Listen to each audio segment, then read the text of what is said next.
Hello student, आज हम कक्षा 7 गणित में आंकड़ों का प्रबंधन पढ़ेंगे। आंकड़े क्या होते हैं? सूचनाओं का संग्रह और उनका एकीकरण अंकों के द्वारा प्रस्तुत करना ही आंकड़ा कहलाता है। दूसरा आपका है समांतर माध्य, जिसे औसत भी कहते हैं। समांतर माध्य और औसत कैसे निकाला जाता है कि दिए गए कुल पदों का योग, यानी दिए गए सही पदों के योग में कुल पदों की संख्या से भाग कर दे। जितने पद हैं उन सबको जोड़ दीजिए और पदों की संख्या से उस योग को भाग करने पर हमारा समांतर माध्य या औसत माध्य निकल जाता है। ये परास कैसे निकालते हैं? अधिकतम मान, जो दिए गए आंकड़े हैं उसमें अधिकतम मान में से न्यूनतम मान को आप घटा दीजिए तो वो आपका परास निकल के आ जाएगा। पहला क्वेश्चन देखते हैं। कक्षा 1 के एक मूल्यांकन में प्राप्त किए गए निम्नलिखित अंकों को एक सारणीबद्ध में संगठित कीजिए। ये आंकड़े दिए गए हैं, इसको हमें एक सारणी के रूप में लिखना है।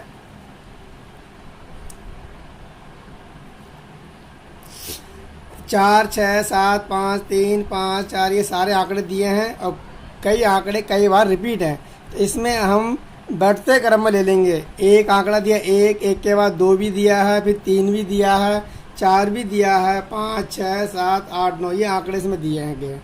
अब इनमें ये देखिए कि आंकड़ा 1 कितनी बार आया, एक बार आया तो एक इसमें एक लाइन खींच दी। आंकड़ा 2 कितनी बार आया, इसमें से 2 बार आया तो 2 लाइन खींच दी। आंकड़ा 3 इन आंकड़ों में कितनी बार आया, एक बार आया, एक लाइन खींच दी। आंकड़ा 4 इनमें कितनी बार आया, 1, 2, 3 बार आया, 3 लाइनें खींच दी। आंकड़ा 5 देखिए इनमें कितनी बार आया, गिन के बताइए। 5 बार आया तो 4 खड़ी लाइन और एक इसमें तिरछी लाइन खींच दी, 5 हो गए। 6 आंकड़ा कितनी बार आया, इसमें 6 आंकड़ा आपका 4 बार आया तो 4 खड़ी लाइन लिख दिया आपने। 7 आंकड़ा एक बार आया तो 7 आंकड़ा 2 बार आया तो 2 खड़ी लाइन लिख दी। 8 है वो आंकड़ा एक बार आया तो 1 खड़ी लाइन। 9 जो आंकड़ा दिया वो एक बार आया तो 1 खड़ी लाइन। तो ये आपकी सारणी बन गई है। अब वो कह रहा है इसमें सबसे बड़ा अंक क्या होगा? सबसे बड़ा अंक 9 है। सबसे छोटा अंक क्या है? 1। सबसे छोटा अंक आपका 1 आ गया। फिर पूछ रहा है आंकड़ों का परास निकालना। आंकड़ों का परास निकालना है तो आंकड़ों का परास निकालने के लिए क्या करेंगे? सबसे बड़ा अंक क्या है? 9 और सबसे छोटा अंक क्या है? 1। तो 9 में से 1 गया तो 8। तो आंकड़ों का परास कितना आ गया? 8। अब इनका समांतर माध्य निकालना। समांतर माध्य का सूत्र क्या होता है? पदों का योग बटे पदों की संख्या। पदों का योग यानी 1, 2, 3, 4, 5, 6, 7, 8, 9 इन सब पदों को जोड़ के आ गया 45। और पदों की संख्या कितनी है? 1, 2, 3, 4, 5, 6, 7, 8, 9। तो इन सब पदों को जोड़ के 45 आ गया। और पदों की संख्या कितनी है बेटे? पदों की संख्या 9 है।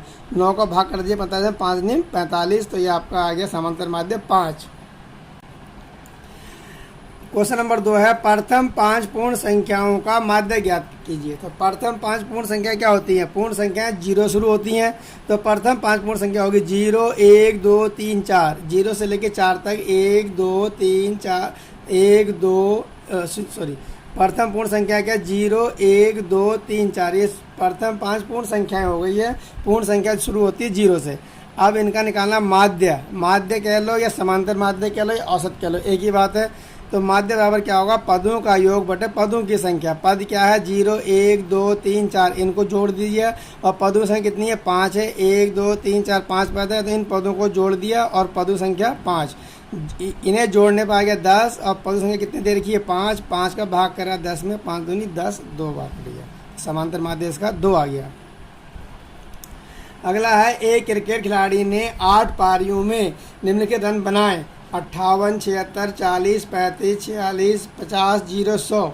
माध्य रन आपको निकालने हैं। माध्य रन कह लो या औसत रन कह लो। माध्य रन या औसत रन बराबर क्या होगा? कुल रन बटे पारियों की संख्या। कुल रन कैसे निकालेंगे? इन सबको जोड़ दीजिए। 58 + 76 + 40 + 35 + 46 + 50 + 0 + 100 इनको जोड़ दीजिए। और पारियों संख्या कितनी? 8 पारी हैं। इन्हें जोड़ने पर आ गया 405 और बटे 8। जब 8 का भाग करेंगे तो 317.5 आपका आ जाएगा। क्वेश्चन देखिए 5। 6 क्रमागत वर्षों में एक स्कूल में विद्यार्थियों की संख्या निम्न थी, यानी 1555, 1670, 1750, 2013, 2540, 2020। इस समय काल में विद्यार्थियों की माध्य संख्या ज्ञात कीजिए। माध्य संख्या या समांतर माध्य बराबर क्या होता है, पदों का योग बटे विद्यार्थियों की संख्या। पद क्या है, 1 2 3 4 5 6, इन्हें जोड़ दिया और पदों की संख्या कितनी 6 है, इन सबको जोड़ के आ गया 11,548 और बटे पद संख्या 6 से इसे भाग करेंगे तो ये आ जाएगा आपका 1924.6। एक विद्यालय के 10 अध्यापकों की आयु इस प्रकार है, 32, 41, 28, 54, 35, 26, 23, 35, 38, 40। हल, अध्यापकों की आयु का परिसर क्या होगा, अधिकतम आयु माइनस न्यूनतम आयु। अगर परिसर निकालना है तो अधिकतम आयु में से न्यूनतम आयु को माइनस कर देंगे। अधिकतम आयु कितनी इन सब में, 54, और न्यूनतम आयु कितनी है, 23 है।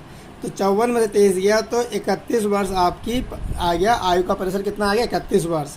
आयु का माध्य आपको निकालना है। आयु का माध्य निकालने के लिए क्या करेंगे हम,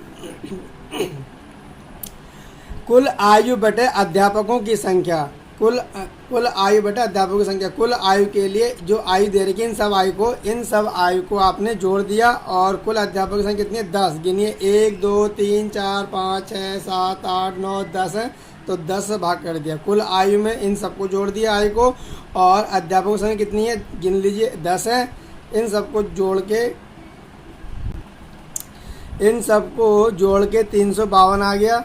इन सबको जोड़ 352 आ गया, बटे 10 से भाग कर दिया तो 35। जब 10 से भाग करेंगे तो 35.2 वर्ष इसका आ जाएगा।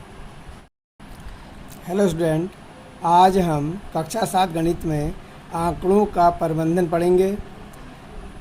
आंकड़े क्या होते हैं, सूचनाओं का संग्रह और उनका एकीकरण अंकों के द्वारा प्रस्तुत करना ही आंकड़ा कहलाता है।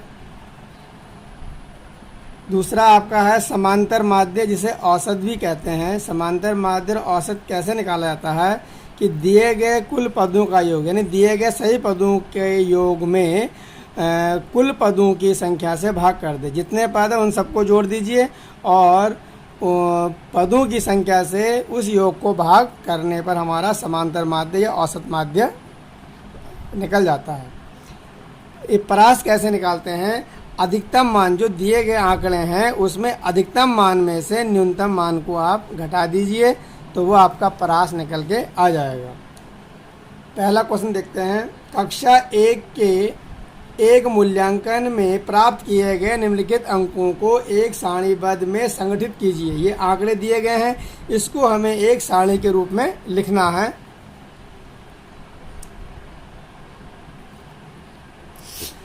चार, 6, 7, 5, 3, 5, 4, ये सारे आंकड़े दिए हैं और कई आंकड़े कई बार रिपीट हैं, तो इसमें हम बढ़ते क्रम में ले लेंगे। एक आंकड़ा दिया, एक के बाद 2 भी दिया है, फिर 3 भी दिया है, 4 भी दिया है, 5, 6, 7, 8, 9 ये आंकड़े इसमें दिए हैं गए। अब इनमें ये देखिए कि आंकड़ा 1 कितनी बार आया, एक बार आया तो एक इसमें एक लाइन खींच दी। आंकड़ा 2 कितनी बार आया, इसमें से 2 बार आया तो 2 लाइन खींच दी। आंकड़ा 3 इन आंकड़ों में कितनी बार आया, एक बार आया, एक लाइन खींच दी। आंकड़ा 4 इनमें कितनी बार आया, 1 2 3 बार आया, 3 लाइनें खींच दी। आंकड़ा 5 देखिए इनमें कितनी बार आया, गिन के बताइए। 5 बार आया तो 4 खड़ी लाइन और एक इसमें तिरछी लाइन खींच दी, 5 हो गए। 6 आंकड़ा कितनी बार आया, इसमें 6 आंकड़ा आपका 4 बार आया तो 4 खड़ी लाइन लिख दिया आपने। 7 आंकड़ा एक बार आया तो 7 आंकड़ा 2 बार आया तो 2 खड़ी लाइन लिख दी। 8 है वो आंकड़ा एक बार आया तो 1 खड़ी लाइन।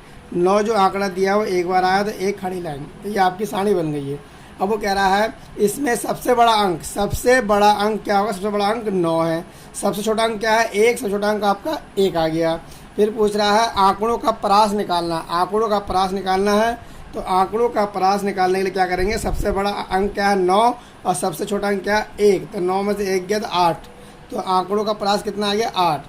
अब इनका समांतर माध्य निकालना। समांतर माध्य का सूत्र क्या होता है, पदों का योग बटे पदों की संख्या। पदों का योग यानी 1 2 3 4 5 6 7 8 9 इन सब पदों को जोड़ के आ गया 45 और पदों की संख्या कितनी है 1 2 3 4 5 6 7 8 9। तो इन सब पदों को जोड़ के 45 आ गया और पदों की संख्या कितनी है बटे पदों की संख्या 9 है। 9 का भाग कर दिया 45 में, 5 × 45, तो ये आपका आ गया समांतर माध्य 5।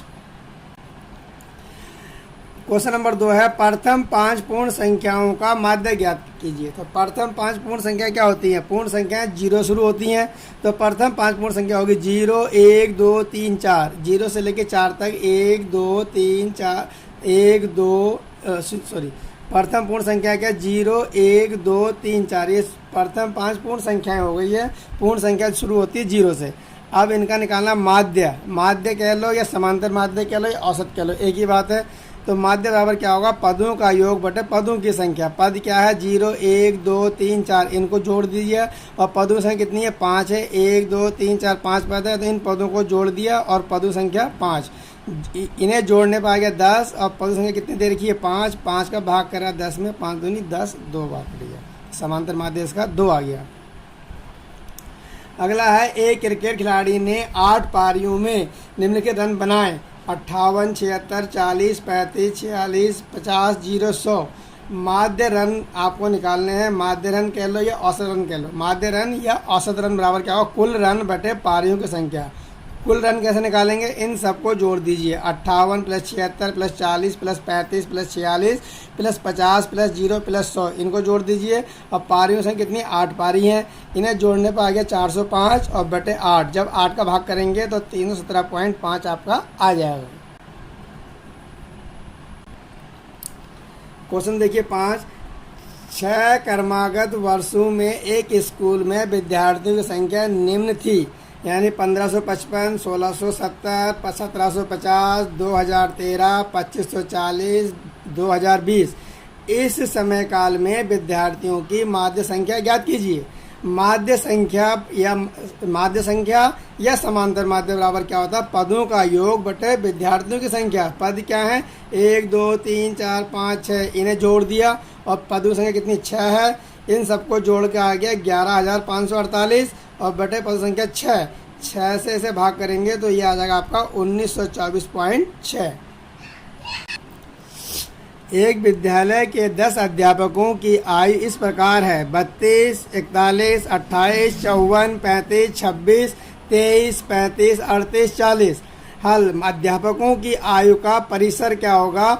अधिकतम आयु माइनस न्यूनतम आयु।